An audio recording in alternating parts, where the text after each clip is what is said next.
Hi everyone, I'm very happy to be here tonight. And before we get started, I just want to tell you a little bit about myself. I come from a pretty diverse background. I'm Jewish, don't get too excited. I'm also an Arab. I'm Ashkenaz, but I'm also Sephardic. And I noticed this whole Ashkenaz Sephardic thing can be a bit uncomfortable for people. They can be uncomfortable, it can be offending for some people. So tonight, if at all I offend anybody by talking about Ashkenaz or just Sephardic Jews, then we know for sure you're Ashkenaz. And all the dark-skinned Jews are getting excited. Amazing. He's going to be making fun of Ashkenazot all night. Yeah. But the truth is, I was actually going to start with a Sephardic joke. The only problem was they wouldn't be here on time to hear it. So I also recently got married. And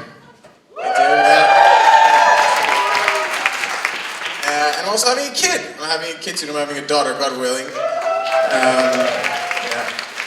So I've been thinking about how I want to raise my kid.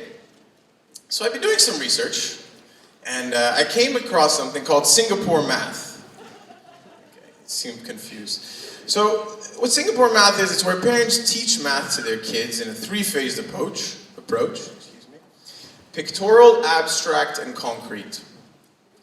There's also something called Saxon math, where kids learn math, these very complex mental math problems at a very young age. But I grew up learning something very different. I grew up learning something called Israeli math.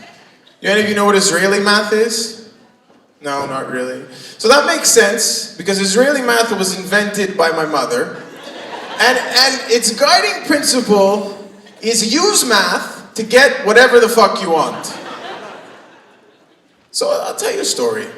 I was about 18 years old, and I came home, I go, Mom, I really want to get this car. It's a really cool used Audi, it's $15,000, I really want to get it. And my mom has this unique ability to change the price of something by plus or minus 3 standard deviations, based on how she's feeling in the moment. So my mom really wasn't feeling this Audi car for me at all. So I go, Mom, it's $15,000, it's a really good deal, I should get it. She goes, $30,000? What does it mean, $30,000? I go, Mom, how do you get $30,000? I just said it's just $15,000. $15,000 plus another $3,000 on freight, another $4,000 on taxot, another $6,000 insurance annual payment. It's $45,000. Don't be stupid, be smart. Be smart, David. But when Uncle Pinchas was selling his just like new Honda Civic for $15,000, it's $42,000. What a deal. Get the car, David, get it. I go, Mom, I don't understand. It's the same price, $15,000. She goes, $15,000. You'll get $10,000 for your father's trade-in. We'll take another $3,000 from the bar mitzvah fund. It's a free car. You don't want a free car? Take the car. Be smart, David, be smart.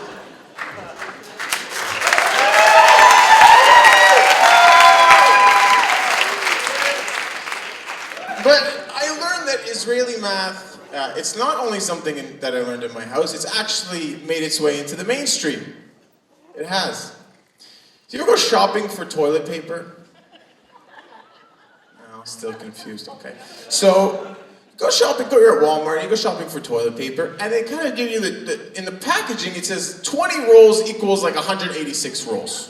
You notice that? They give you like the prison roll equivalent of the rolls. Yeah. So you ever wonder like how they get to like 20 equals 186? How did they get there? Israeli math, that's how they got there. So could you imagine the product meeting at Cottonelle? They're about to decide what they're going to put on the packaging.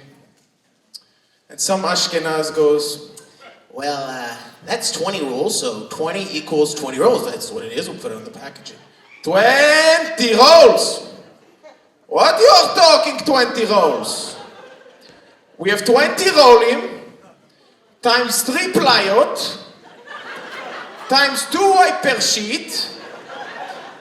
Sorry, just a question. Is that per sheet or per shit? It kind of sounds similar. Per sheet!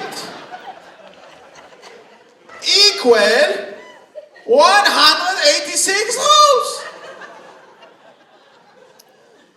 And what does mean 186 in Gematria? What does it mean? You flip it upside down. You make the 1 into a 7. It's look the same anyway. You divide by high. And it's spelling for real. This is real. Number 1 toilet paper ever.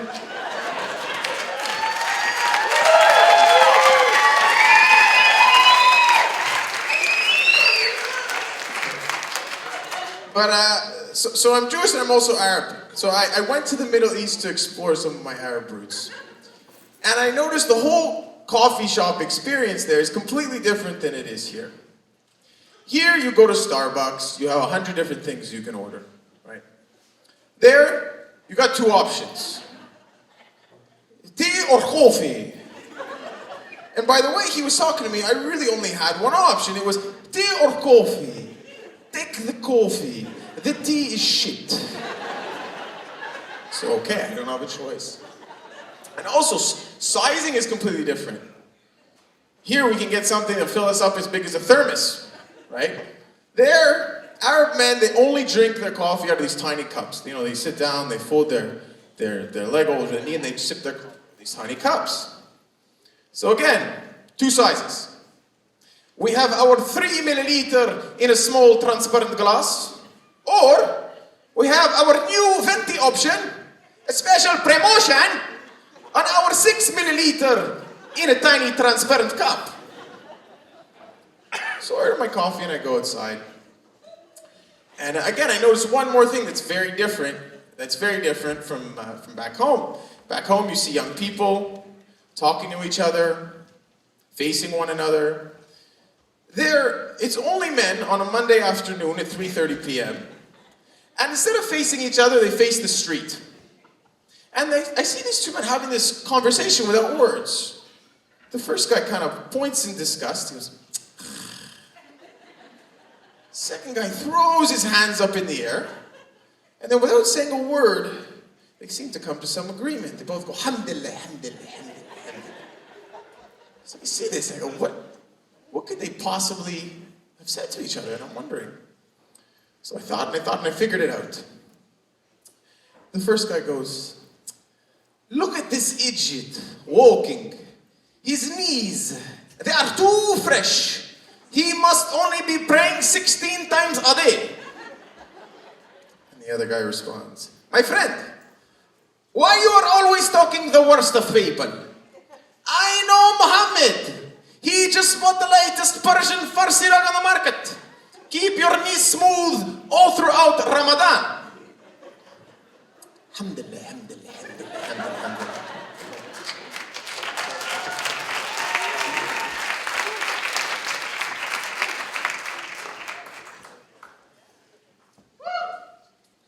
So in Montreal we have Jews, we also have Arabs, and we have many other different immigrants.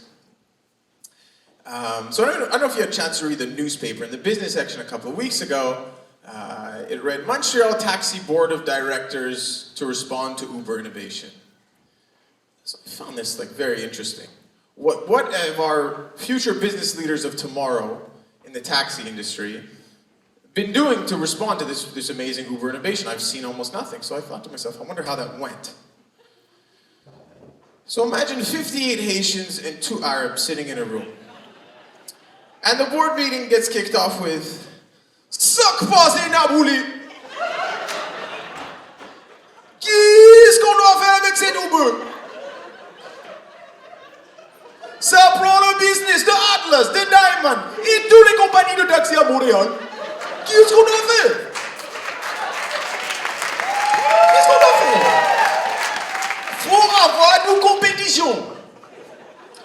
So somebody has to respond, and somebody has this idea. Moi, j'ai une idée. On va peinturer MT MTL sur l'allié du taxi et on va encercler l'été, comme ça, MTL. You guys saw this? They painted MTL. This was the big innovation that they had, right? So they come back a few years later, it's still not working. And again they ask her, well, what are we going to do to respond? So again, moi j'ai une idée. Cette fois-ci, on va peinturer bonjour sur les deux ponts du taxi. En gros lettres, bonjour. B-O-N-jour, comme ça. Ça va fonctionner. So again, they come back and it's still not working. They don't understand why it's not working. And one more time. C'est quoi ça la Uber Eats maintenant? Ils t'envoient chez McDonald's, tu amènes 2 Big Mac chez eux. Qu'est-ce qu'on a fait avec cette Uber Eats? So it's quiet. None of the Haitians can figure out. They don't know how to respond. And out of the corner of the room, somebody has a response.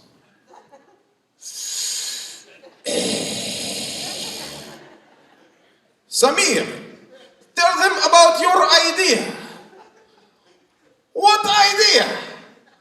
Remember the one we didn't speak about in the coffee shop? Alhamdulillah, alhamdulillah, alhamdulillah, alhamdulillah. Thank you very much, everybody. You were great. Thank you. Keep it going for David Chitayat.